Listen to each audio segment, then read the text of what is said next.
everyone, I'm Carly, and welcome to 88 Characters. If you are someone that is currently living in a Chinese-speaking country, or is planning on moving to or traveling to one, then you will likely want to know some Chinese characters to help you go about your daily life.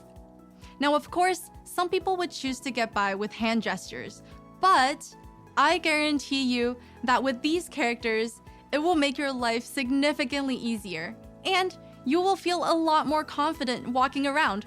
So I've personally picked 88 of these common yet simple characters that you will definitely see every day, from on the streets to in buildings and even in stores. Also, although the series focuses on how to recognize them, we will also show the pinging and tones on the screen as well. Alright, let's get started. So firstly, let's look at a word that's very common in subway stations, and that's the word exit.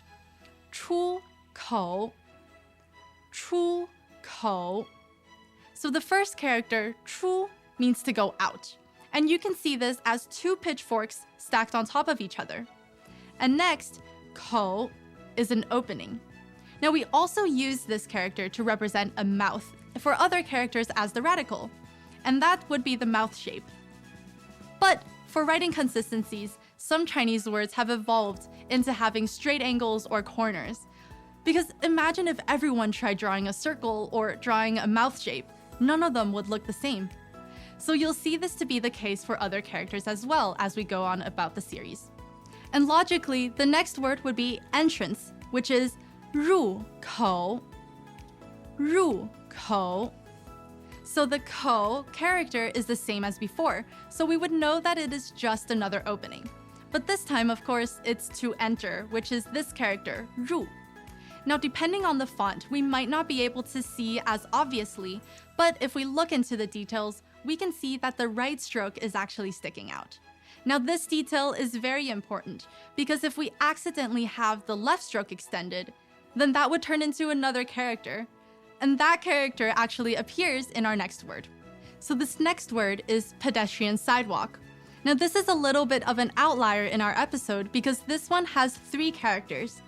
人行道 人行道. So the first character here, 人, it looks like a person walking with two legs. And that's exactly what it means, a person. So in print writing, we will often see it like this, with the two strokes connecting at the top. So on streets and in buildings, that's what it would look like. And in writing or in calligraphy, we would often clearly write out the left stroke to be longer. Okay, so next is 行. 行 means to walk. And you can sort of see a pathway up top with the four parallel lines. Now it's a little bit harder to recognize, so we've highlighted it here for you. And lastly is 道.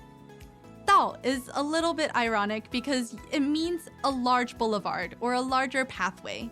Because in pedestrian sidewalks, they're usually not that big, they're very narrow. Okay, so next, the top component, you can see it as a zebra crossing because of the box and two lines. And the radical that surrounds it, you can think of it as the road. And so the three characters together, 人行道, means pedestrian sidewalk. And next, let's look at this word, 中心. 中心. This means the center. And this first character here means the middle. Now we can easily recognize this character by imagining a knife cutting through the middle of a loaf of bread. And next is 心, which means the heart. Now I used to be really confused with this character because in my mind, a heart should look like this.